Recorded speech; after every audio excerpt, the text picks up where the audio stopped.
For Yahweh to say in his holy temple, the word for Hayakal is Yod Kaf Lamed, again, the 3 letters in alphabetic sequence, means he will have the power and capacity to prevail and contain it all. Kaf Lamed is the word for all, every, each, any. So everything, no matter what, he'll be successful. And then when it says his Kadosh, Vav suffix of Kuf Dalet Shin means his. So we say, oh, well, the Yakal is the palace, the sanctuary, the temple, and Yahweh's in his holy temple. But if you could say, well, wait a minute, like on the headband of the high priest, Kadosh le Yahweh, not just holy to the Lord or holiness unto the Lord, but it's betrothed to Yahuwah. And so I made that bumper sticker that some of you have that says Kadosh le Yahweh, that put on your car. I'm betrothed to Yahweh. I'm sacred unto Yahuwah. You know, I've seen some people have skull and crossbones or various different things on their cars in their windows, which says, you better not mess with me. I've got a covenant with death. And if you mess with me, you've got all kinds of demons on your tail. And it's like, oh gosh, don't mess with that guy's car. Well, and I say a covenant with death because I think it's in Jeremiah. It talks about people who think they have a covenant with death so that it won't hurt them. You make a covenant with the evil ones, and you think they're protecting you, you're going to be betrayed by them because that's what they do. But to be the betrothed of Yahuwah, put that on your car. Don't mess with me or my car, because you've got Yahuwah to deal with, and his Zavot, his hordes of angels. Forget the demons, man. They got nothing on Yahuwah's Zavot. But to be Yahweh's Kadoshi, his Kadosh, bet is in the condition of. So I could read this verse as saying Yahweh's secret. See the word hey somic. Look in the dictionary. Yeah, it's translated hush, but it means secret talk. You look at hey somic hey, it means silent. Hey somic vav hey is camouflage, or hey somic vav aleph hey is also camouflage. Hey somic yod tav, hey somic tav hey, those are all derivative spellings of just hey somic. Induced, enticed, seduced. The concept of saying there's a secret that Yahuwah gave to his kadosh ones, which are those who want to be his. And the secret was that he promised them to be the capacity, or to have within them, or in his promise, the capacity to prevail and contain it all.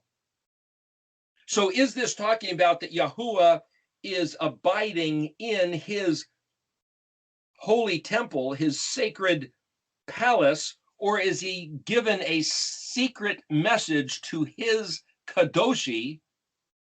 When I say kadoshi, that means my kadosh, my betrothed, my special one. And then the word mifnei is mem penun yod vav. Mem is the place or at, and then penun yod means face or presence. But the word mem pe hey, because nun could be the suffix, means to map. It's the word for cartography or atlas, or a tablecloth or a banner that wraps up a scroll. It's a big piece of fabric. But mem pe nun, mappen, means pe nun is the word to turning or change, or something was evacuated or abandoned, unmarried, directed, and it can also mean because of. So mem as a prefix means it can be the reason that his face has changed. Kaf lamed haaretz, all the earth. Does it mean be silent, all the earth, have regard of Yahweh? Well, it can mean that, but why has the face of Yahweh changed and appeared to be unconcerned or married, unattached? What, except to his kadosh? The word in the palace, bet hey yod kaf lamed. Well, bet hey yod hey means astonishment or amazement. So you could read this that the astonishing secret is that the face of Yahuwah seems to have changed from being concerned about the earth to not caring at all, and to actually be contrary to, against the betterment of, or against the well-being of the entire earth. That's why people say that the God of the Old Testament is this big, ugly monster who just wants to kill everybody and wreck everything. But gentle Jesus, meek and mild of the New Testament, it's like, whoa, it's kind of like this two-faced God, the nice guy and the bad guy, or the monster and the benevolent one. But there's a secret talk. And then from what Gilin was saying about the psalmic being the picture of the menorah, yes, it's that object, but it's also the concept of a paradigm, an engineered structure, like the menorah is an engineered structure. So what's the secret talk? There's an engineered structure, which now you look at the word hey samik yod tav and hey samik tav hey, enticed, seduced, induced. Like to induce labor is to add a catalyst to cause something to happen. Well, a doctor can induce labor, and we're talking about a pregnancy there, because he understands physiology. He understands the biological systems of the way chemistry works within the human body to cause this birth to happen. Okay, what makes a menorah produce light? It's a chemical reaction because there's flame and oil and a wick. And the menorah was told to Bezalel to build this thing according to a very specific design. And on day 4, represented by the psalmic, by the menorah, the Mishkan pattern, was when he put the sun, moon, and stars in the sky and lit them up. So, and I say lit them up is because some people say they were previously in the sky, but just not lit up. So there's something about lit stars. But then there's another, you might say a paradox of this, is that the word star is kakav, kaf, kaf, vav, bet. And if you look that up in the dictionary, kaf, vav, bet means a fire extinguisher. So kaf, kav, lav, bet, kaf is a prefix, means like. Why would this word for star be literally like a fire extinguisher? Well, stars, we know, according to what we've been told, are balls of fire, illuminated, putting out light because of some sort of, whether it's plasma or whether it's a nuclear reaction of some sort. Why would a star be called a fire extinguisher? Does it mean that the stars can be extinguished? Then it goes into this mystery of why was in the book of Revelation Yeshua seen holding 7 stars in his hand. And why am I talking about all this? Because of the word hey samik. So what I'm trying to say is, hey means the, so samik is one of these words that stands all by itself, similar to hey gimel hey, and the word goyim, gimel vav yod mem, but vav is the masculine suffix, yod mem is the plural. So again, goyim is simply all about the letter gimel. And the only way to know what that means is to put the other hey prefix and suffix, which is navigate, ponder, meditate, spell words phonetically.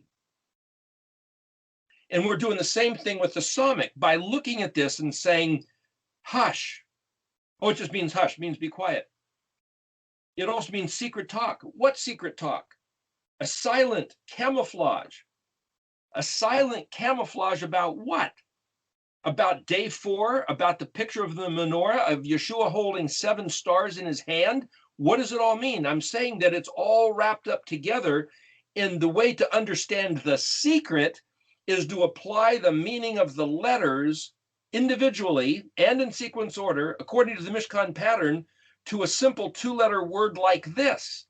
And that it means a whole lot more than just be quiet, but it means that he has hidden this secret from everybody else that doesn't want to read or navigate to Haggah, which are the Goyim. So by definition, the Goyim are the nations of infidels who read and meditate about things other than Yahuwah's language. And I say language because it literally, Haggah means navigate, rudder, helm, steering wheel, ponder, meditate, phonetics, reading the spelling of words. And so the psalmic, which is the engineered structure of what? Of the alphabet, of the spelling of words, having to do with a communication written into the letters, which is then a second voice of witness is written into the stars. The stars have something to say. We've talked about that before regarding the Mazarot. We'll do another talk about that in a couple weeks, but it's also talked about in this, and we talked about it in the Song of Deborah last week, that it seemed like even the stars in their courses were fighting a battle from the heavens, as if the days of Sisera being 20 years of victory and then his demise was all orchestrated from on high, and there's nothing Sisera was going to do about it.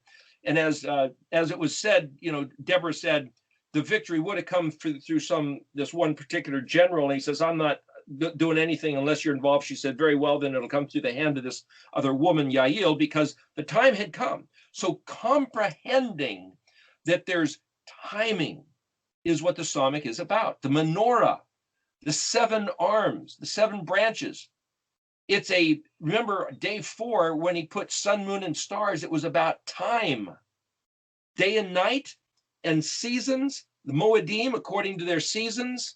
That was also talked about. So the seasons of the Moedim, in other words, Yahuwah has orchestrated times, call them dispensations, eras, epochs, whatever you want to call them. That's all represented by the psalmic. And for Yeshua to have 7 stars in his hand means something. We could elaborate that. That's in the book of Revelation. But what I'm saying is that he's not just holding 7 stars because they look cool, like, hey, look at, I found 7 gemstones, or I've got 7 goldfish in my hand. Oh, I'll put them back in the bowl. It means something. And what it means is, why is a star named, this can be extinguished? And Yeshua said, if you guys don't produce fruit like a tree with a branch that isn't producing fruit, those branches will be cut off and thrown into the fire. We must be about his business of bearing fruit. Again, psalmic is a picture of a tree that's supposed to bear fruit. And then the ayin, the next letter, is the fruit that's produced. And ayin also means weigh, balance, measure. In other words, inspect the fruit. And then pay, the third letter, psalmic ayin pay, is to eat the fruit. If you understand this pattern, you can pull or invoke these other parts of the equation, you might say, or part of the whole picture into it. And the fact that the psalmic, I'm sitting here staring at the letter psalmic is a vertical with 3 horizontals, like the mast of a ship, like the structure of a tree, like a vertebrae with ribs, a backbone. It's the skeletal structure. It's an engineered design. Yahweh has got everything designed and engineered, and it's all about the success and the power to contain it all and prevail for his kadosh people, which gives him esteem and grandeur as being the kadosh one. For Yahweh to say, look at me, I'm king of the world, hooray for me.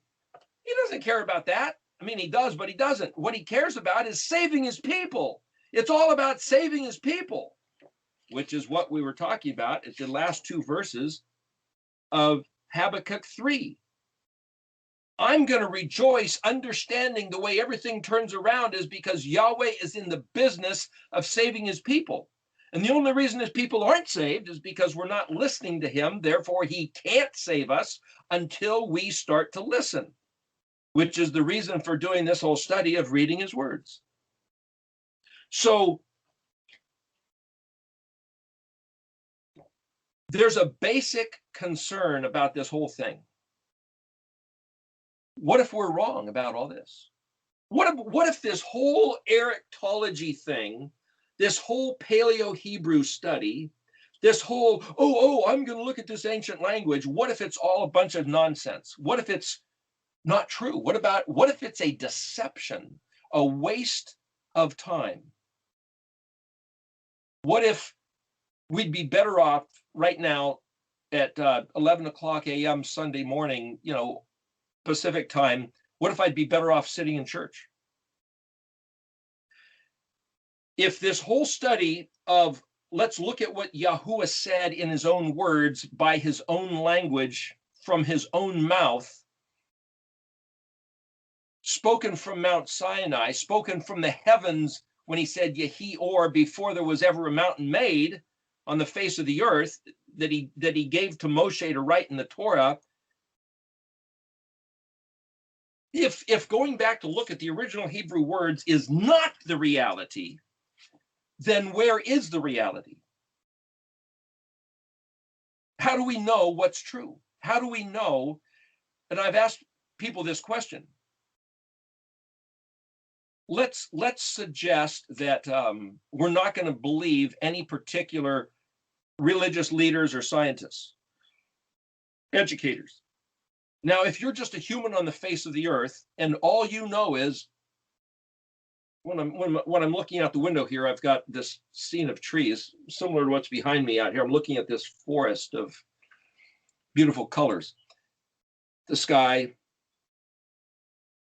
I have to turn my computer one of these times so you can see it. But the question is, if I'm just a human on the face of the earth and I didn't have access to special information or hidden knowledge that my predecessors handed me, would I be able to find or recognize any particular plumb line or measurement device, like a tape measure? They can see how long this is according to certain registration, or a water level, what they call a whiskey stick. They call it that because whiskey doesn't freeze, and you put that in a vial, and even if it's cold out, you can find the bubble and determine whether something is plumb, perfect vertical or horizontal. Is there some tool, some device that the Creator gave us by which humans can determine truth, reality? And I asked a couple of people this week that question, random strangers, and they thought about it. I mean, before I give you an answer, think. In fact, here I'll pose the question. If any of you haven't heard me talk about this, think about it. Were humans on the face of the earth given any particular tool or device by the Creator as a natural man by which to determine whether something is true?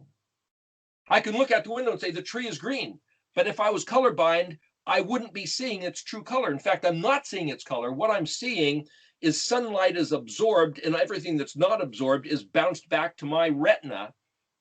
So I'm not seeing what color that tree is. We call it that, but everybody sees something a little different because everybody's eyes are a little different, and it's all subjective. How do we know what the truth is? Is there anything by which to prove whether one religion is true and all the other ones are false on the face of the earth? Do any of you have anything to say about that? How do you prove whether we are right or they are right, or who is we, us versus them? If you were born in a Hindu country, how do you know that Hinduism isn't true and the Christians and Jews and Muslims are all wrong? If you were born as a Buddhist, how do you know that you're right and everybody else is wrong? Well, for me, it's I just take a look. If I put an apple seed in the ground, I'm going to grow an apple tree. If I see a dog and another dog, I know it came from a dog. So there are certain truths out there that are evident.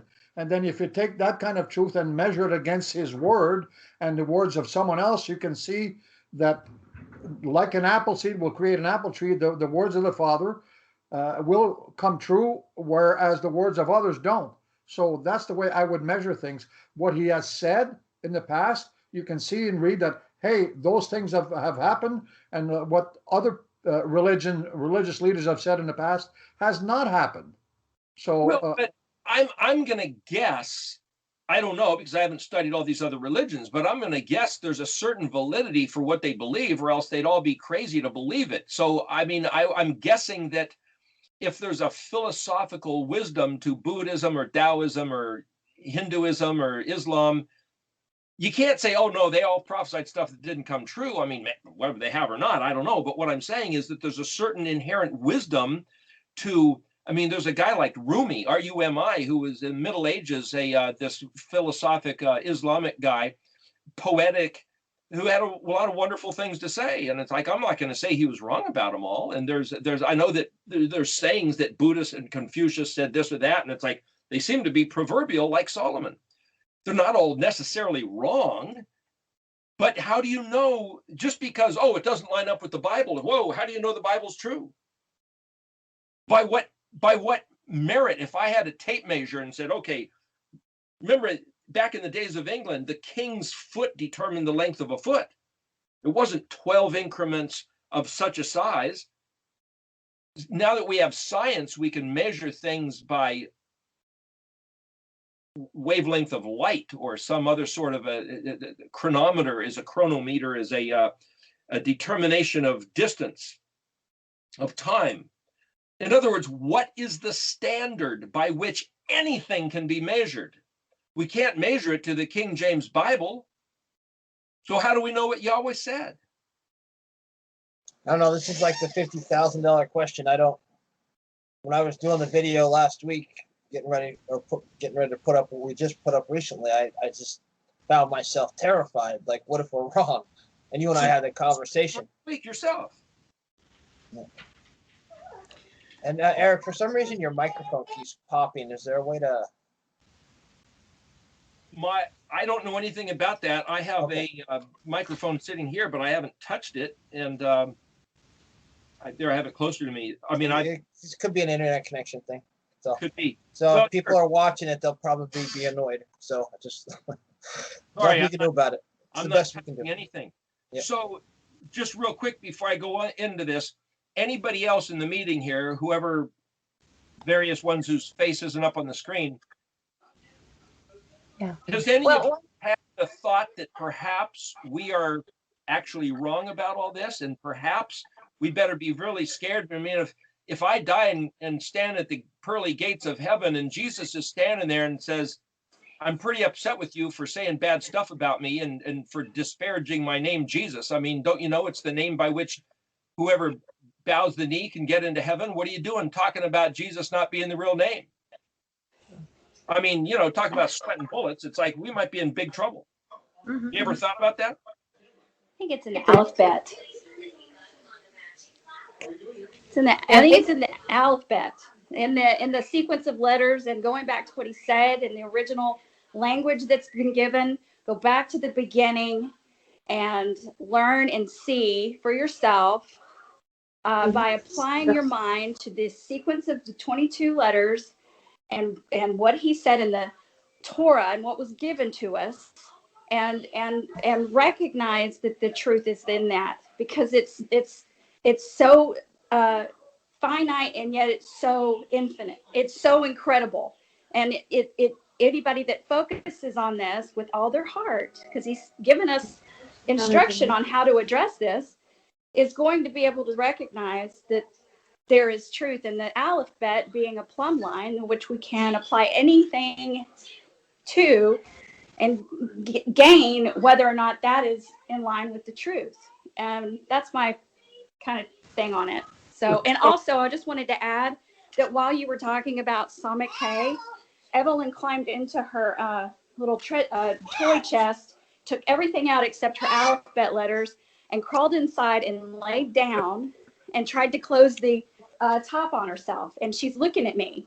And while you were talking about that, I was thinking about like a bee being born and nurtured in the stuff that they give the bees for the certain time frame for the development of them before they're able to, be released and go do what they were created to do. So it's kind of like that timing. And then also Bear a sheet being kind of, if you study the first verse, you recognize time, space, and matter. And so timing being part of that psalmic, the structure of all things. And so I just wanted to add that, but go Tigers. She's talking about something I wrote about the Smilodon there, the Go Tigers. That's a whole other story. But here, just to get some input from Judith there, have you ever pondered what the heck? What if we're wrong about all this stupid ancient Paleo-Hebrew stuff? And where would the truth be determined or found? Is there a mechanism to qualify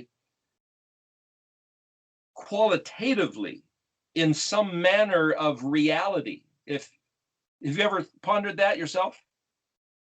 Yeah, well, the way you said it about me being in the middle of the forest and the only one on the face of the earth, I would trust what I see and what I feel, I guess. Some sort of inner compass, inner orientation. But because of inner compass or inner orientation, I could say we've got 50,000 Protestant denominations and who knows how many various religions scattered across the face of the earth and all the different languages. Who's to say what the truth is? You said if you're the only one in the middle of the earth, on the face of the earth, and you didn't receive anything from your forefathers and you're just there looking at trees, and how do I know what's true? Well, what I see happening and what I understand in my inner self. But if I was the only one in the forest, I wouldn't have any religions to deal with. So there's an interesting word in Hebrew spelled Aleph Yod Kaf. And this word, in his temple or palace or capacity to prevail and contain it all, is Hey Yod Kaf. So I'm just going to go on to a little bit of Hebrew spelling here. The word Hey Yod Kaf, I met a lady once that I did some work for called, her name was Haika. Haikah, I think, or Haika or something like that. And I thought, wait a minute, that's a Hebrew word and it means how. It means where. Hey Yod Kaf Aleph is where. Hey Yod Lamed Kaf means here it is. Here you have, it's also, the word for legal tender or temple or palace. So not only does it mean here's the power and capacity to prevail and contain it all, but it's kind of like the root of the word for here I have the money that it costs, or here is the reality. The word Aleph Yod Kaf, Aika, means where art thou? Or to qualify, to acquire a quality, it means in what manner? It means worthy. Aleph Yod Kaf Shin Resh. That's similar, i.e. kashar. But within the language itself, it says in the Hey Yod Kaf is where it is. Here it is. Here it is. So built into the Hebrew language itself, it says, what are you looking for? Aleph Yod is the word for island. It means woe or alas, like we're lost. We don't even know where we are. We don't know how to get out of this mess. We don't know how we got in this mess. We don't know what we're doing here or where we're going, which sets up that predicament of the four basic philosophical questions the smart guys say is what has dogged every person of every generation, of every culture, of every age. Why am I here? Who am I? Where'd this place come from? And where's it all going? Those are the four basic questions. The answer to them all in the Hebrew letters are in Hey, Yod, and Kaf. And if we say Hey is the word that means the or behold, Yod is possessive my hand of the creator, and Kaf is the open hand of the creator, being the Torah. Here, I have given you of my hand the instructions that'll tell you who you are, why you're here, and where this is all headed. Yeah, but the Torah is a bunch of words written by Moshe. What about that? What about before that? It goes back to what Sally said. It's in the 22 letters. So in my bottom line, fundamental foundation of everything, which is the paradigm of the letter Samic, the secret foundation, it's actually called Yesod, Yod Samic Vav Dalet is the foundation, buried, unseen, like pouring concrete under the earth or setting on a rock or boring down to set a piling on some bedrock. That's the Yesod. That's the Samic, the secret, buried, hidden foundation of the entire universe is the organizational structure of these 22 letters.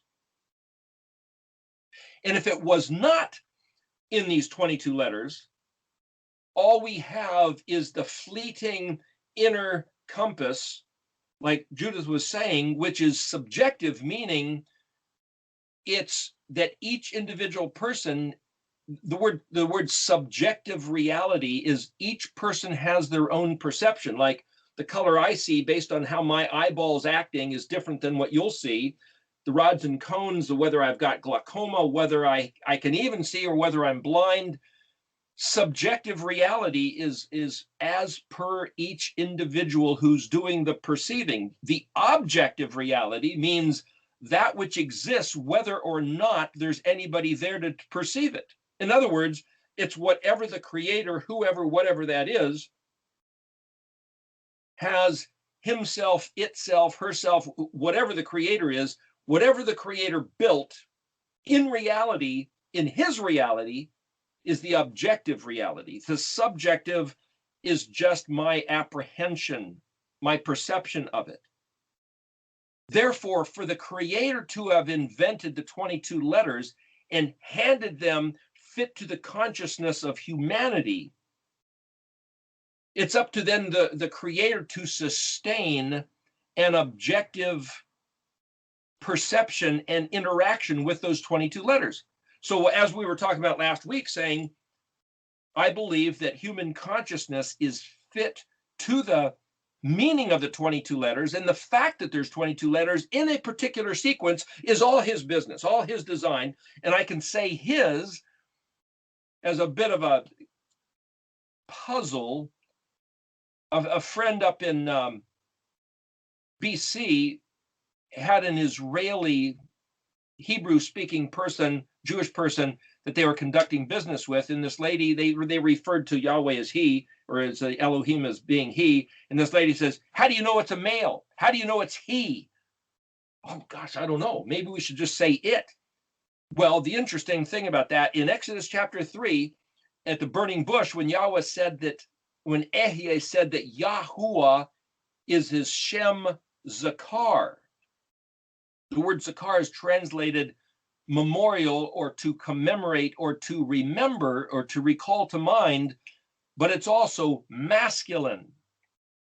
So Yahuwah is the masculine name or the masculine place or occupation, Shem. So the trick question is, if you don't know that the word Zakar means masculine as well as to remember, or kind of like the family paternal reference name of the genealogical fatherly paternal lineage, that's how we can say he, because Yahuwah is he. Even though Yod He Vav He, why is it a feminine suffix? You know, if it was Yod He Vav, Yahu, that's a masculine Vav suffix, but Yahuwah, He is the feminine suffix. Why would he do that? I don't know. That's one of those mystery, a bit of a conundrum. But what I'm saying is, if I question whether this study of the language is true, is actual, it's because it's written in the language that it is. And Kurt, you said something very interesting last week. You said, we have no idea whether or not Hebrew is a good language. The Jews speak it, but so what? There's a bunch of languages on the face of the earth. Who knows what the original language is? Nobody knows. Isaac Moseson calls it the Edenic language, but he doesn't call it Hebrew. He just calls it.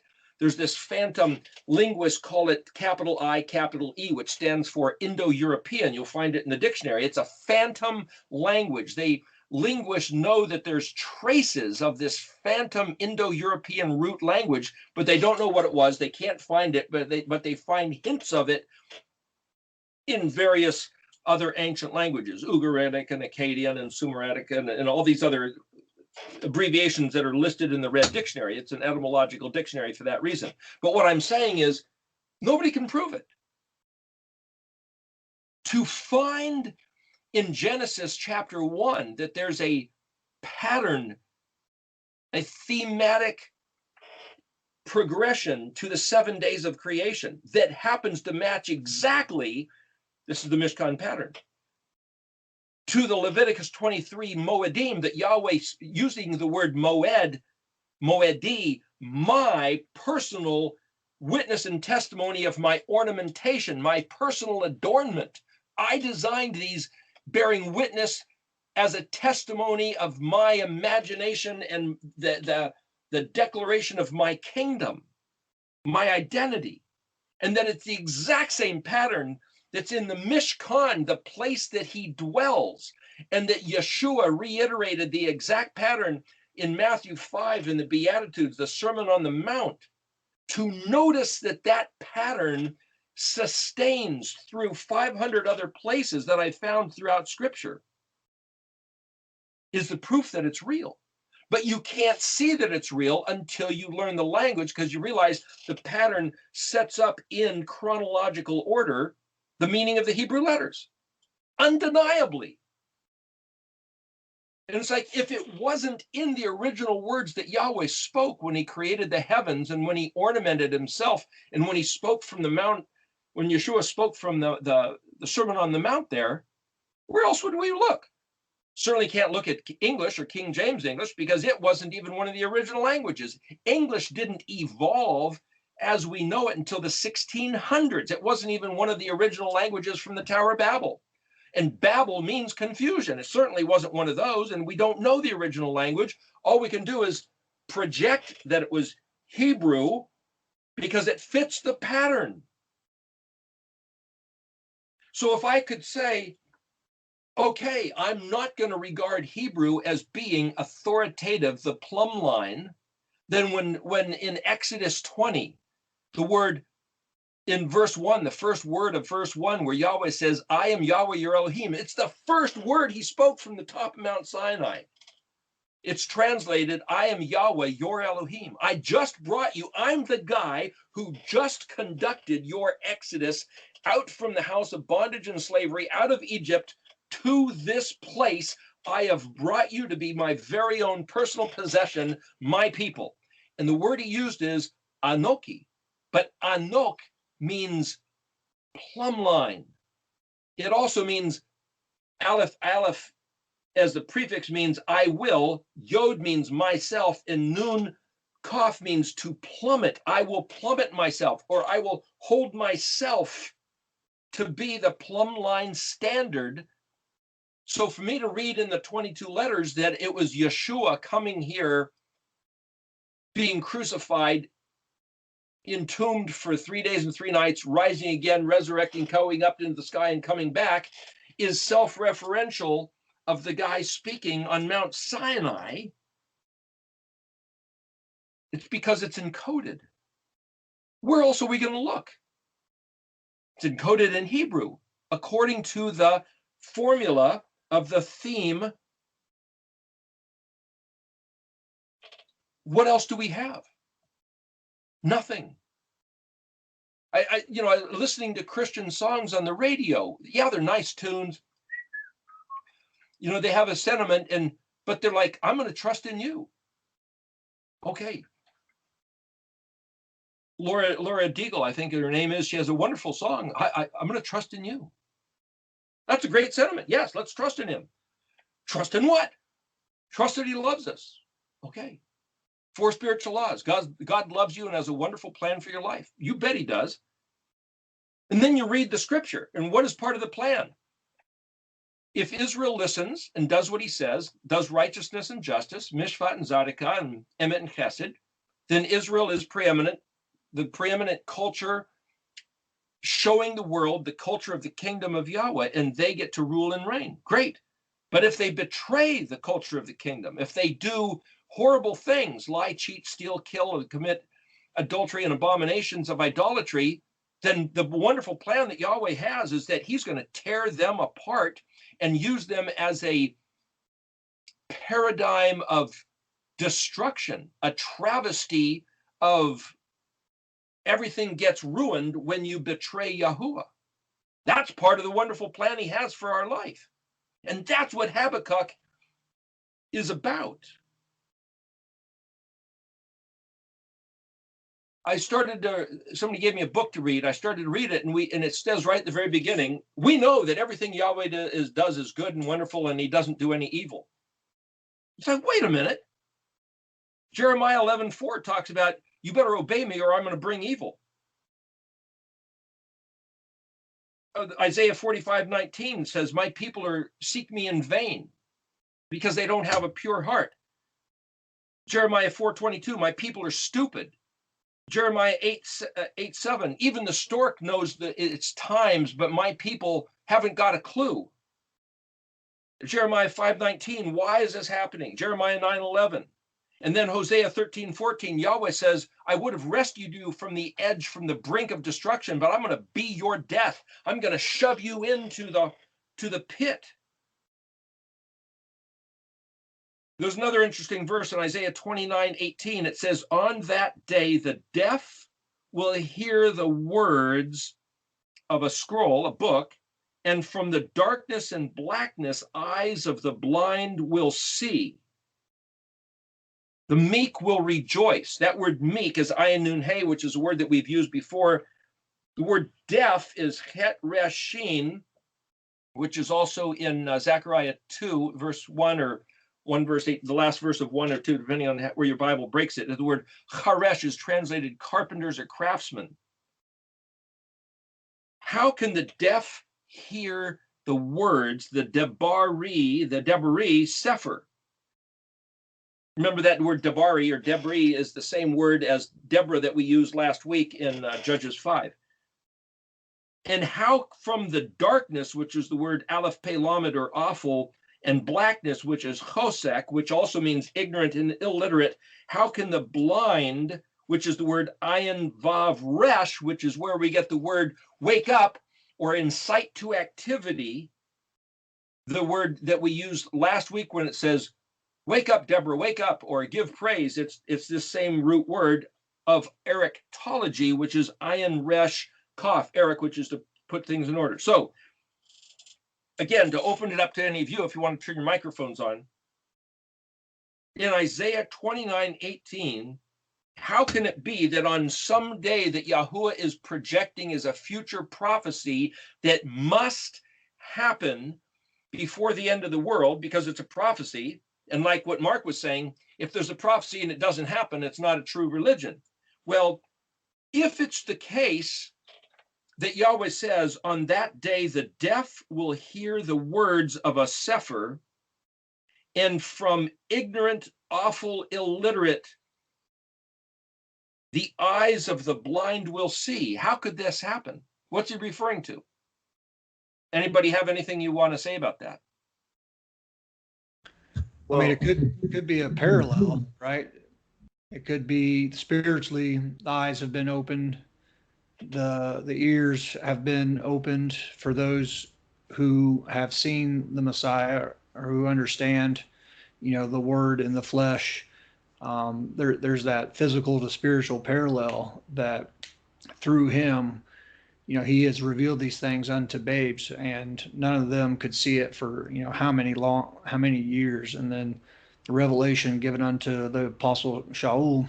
So it's metaphorical, like a Christian paradigm or a Christian parable? Could be parabolic, yeah. What if we were to take the words literally? How can a het resh sheen deaf man hear Shema, the debris sefer? You know what the word het resh? Does anybody know what the word harash, het resh sheen, actually means in the dictionary? Gilin, do you know that word? You caught me off guard. Yeah, that's right. On page 234. it's on page 230 of the row before. I just happened to open up the dictionary, right exactly that page. It means earthenware vessel, a piece of pottery. So I could say, on that day, a piece of pottery will hear the words. Kat Reshin also means to cut in or engrave or devise or plan. So if you want to plan where to plant a garden, they're going to cut into the earth. Well, that's like a piece of pottery, like a earthenware. It also means artificer or engraver. It also means magic art, skilled in magic arts, silently, secretly. So here's another word that means silent or secret, similar to hey samic.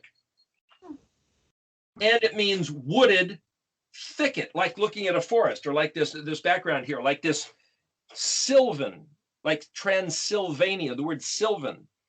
Like there was a television manufacturer called Sylvania. It means dark, thick, secret woods. Really scary. It means deaf, carving, skillful working, industry, chareshat, industrial manufacturing.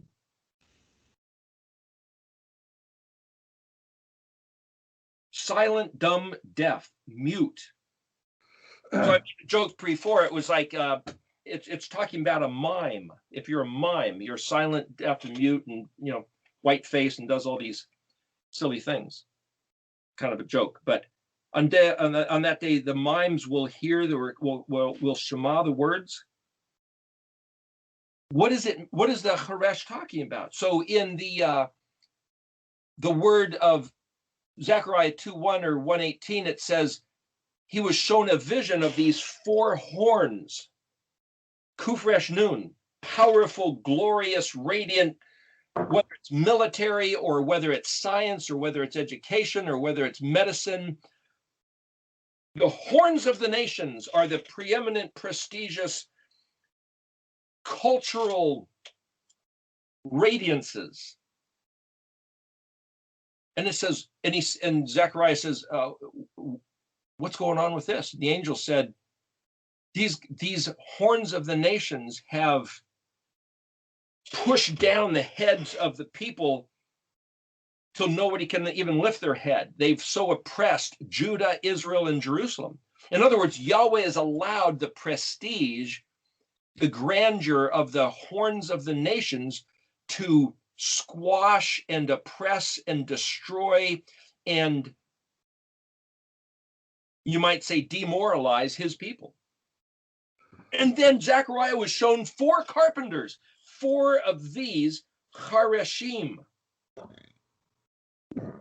Dumb, silent, deaf, mute, scary, thick, dark woods that look like magic arts. And he says, what are these coming to do? And he says that these four carpenters are going to terrorize the horns of the nations. How do mimes terrorize the horns of the nations? Or how do silent, deaf carpenters terrorize the nations? Or how does industrial manufacturing, engraving in pottery terrorize the nations? The horns of the nations, the military, the culture, the science, the medicine, the halls of higher education, everything they've ever learned. How's anybody going to get terrorized by mute carpenters? That's what this is referring to. And from the awful Aleph Pei Lamed, we can look up that word. Dark, obscured, gloomy, misfortune. Well, that's kind of like what seems to like now. That's the word darkness. The misfortune of ignorant illiteracy. The eyes will see. But remember, that word is not just the eyes of the blind, but that means roused awake. Will have it on exhibition. Resh Aleph Hey. Does any one of you want to give a Sure. When it comes to the word deaf, when it says in that verse, it says, "In that day shall the deaf hear the words." Well, the deaf means all of a sudden now they're going to get a revelation from the Father. They will understand. And the word "hear" is the word "shema," which means to hear, listen, pay very close attention to, understand, believe, follow, and obey. So the deaf will somehow, Yahweh will reveal to them his truth, and they will understand it. And the eyes of the blind means all of a sudden they'll be awakened from their stupor, from what they didn't understand before, and their understanding will be revealed by the Father. And when it says he shall see out of obscurity what they didn't understand before, they will now start to understand, because it's the Father that's explaining it to them. And it says through his words, so what I see is all of a sudden, and it's not going to happen to those that have a heart for the other side, but those that have a heart for the Father. They may not have been able to understand. Like, let's say our Christian friend, brothers and sisters, our Jewish brothers and sisters that are kind of steeped in religion, all of a sudden will start understanding that it has nothing to do with religion. It has everything to do with his word, his way of life. It has nothing to do with religion. And I think that's what it's telling us, that there's a time coming where the people that have a heart for the Father, but have been directed in the wrong path, will eventually come and understand. I'm not sure which ones those will be, except the ones that have a heart to the Father. That's how I see it. Does anybody else have another comment about that verse? This is, again, we're talking about Isaiah 29, verse 18.